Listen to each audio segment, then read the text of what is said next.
Hello and welcome to Pride of South London Fan TV. Ali here, bringing you my post-match reaction to the Crystal Palace versus Southampton game at Selhurst Park on opening day, which of course finished 1-0 to the Eagles. And who else but Wilfried Zaha to get the goal? But I was surprised he put it away, to be honest, because I thought after Southampton fans had spent the whole of lockdown saying Ward Prowse was in his head, that he might be a little bit put off.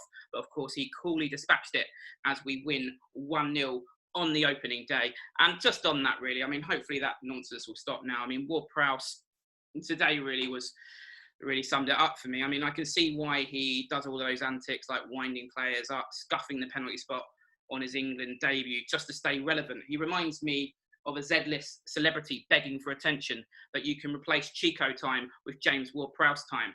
Anyway, let's get into the game. I'm going to start with Roy Hodgson's rating, and I'm going to give him a 7 out of 10 today. I think the team selection, like many fans, I was a little bit annoyed. I could understand Eze being on the bench. It's good to take caution, I think, with the groin strain. But I really did think Batshuayi might come straight in, especially after he got a goal for Belgium. I can see where Roy's coming from. He hadn't done much training with the team, and we don't know what goes on inside the training ground with conditioning. Apparently he had to quarantine for a little bit after he got back from Belgium. But I think, you know, that for me showed a little bit of the conservatism that Roy shows sometimes. But Roy's backed up. He's vindicated today with the result. I mean, the only other thing I would say is that old chestnut with the substitutions. He left it a little bit late for me. I think against better opposition, we might have paid the penalty because Southampton was starting to pile on the pressure. But, you know, in the end of the day, again, he was vindicated. We saw it through. We won 1-0. And some people I know were screaming again, it's another defensive midfielder coming on in Luca.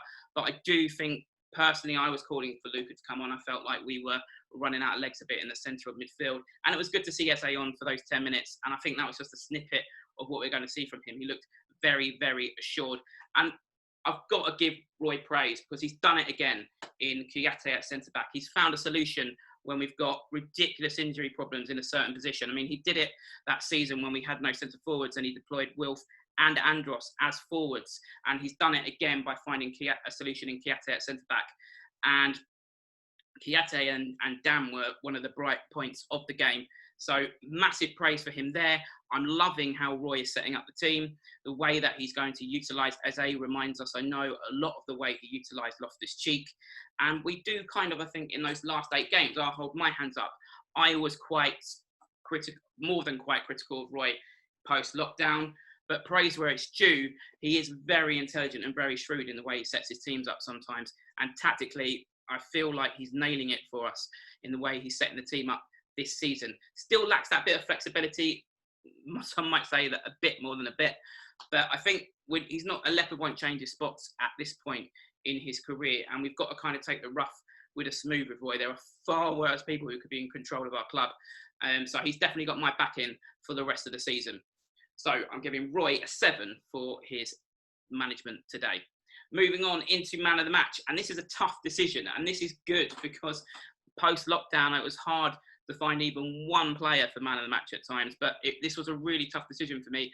Special mentions, of course, to Will for getting the goal. I really want to big up Andros Townsend. He's taken, for me, unfair stick from some of our fans. And what was really great about Andros was the maturity he showed when he came out and said that he was off form and fitness last season, and that affected Wilf because that allowed teams to treble mark Wilf at times, and because there was no other threat. And it's great. It was great to see him more back to his old self with those kind of surging runs. He wasn't fantastic for me. He was good. I hope there's more to come from him. But it is really encouraging to see that. And then when Eze came on and we've got Batshuayi to come in, it will look like a different Wilf. And that's another plus for Roy. I think he's done really well. He's seen what the problems with Wilf last season, and deploying him in that central role is extremely intelligent. But we'll wait and see if Wilf will be with us by the end of the window. I think there's still a lot to go on that one, and still a few weeks to go before the window slams shut. So for me, Wilf and Townsend, special mentions. Vincente Guaita, couple of great saves. But for me, it came down to Scott Dan or Kouyaté. And for me, I'm going to give it to Kouyaté based on the fact that he's out of position. Some might say he can play centre-back, but for me, he's done a really great job for the team. And this is an interesting one. Will he stay there now for the rest of the season? We will wait and see. So, man of the match, Kouyaté. Anyway, ref rating is my next one. I'm going to give the ref 7 because for me, the overturned VAR decision, I think if that was one of our players, we would have felt hard done by if that had been one of our players sent off for that. And actually, you could argue that's good now. They're using the monitor. That's a plus in terms of VAR. The offside, this might not be too popular, but for me, Wilf was fractionally offside. If we hadn't won the game, this might be a different story from me, but I'm going to give the ref a 7. For me, I think he probably did get the big decisions right overall. I think he protected Wilf more than quite a lot of refs do. So a 7 for the ref. So to sum up, I have given Roy a 7 out of 10. I have given man of the match to Kiate and the ref a 7.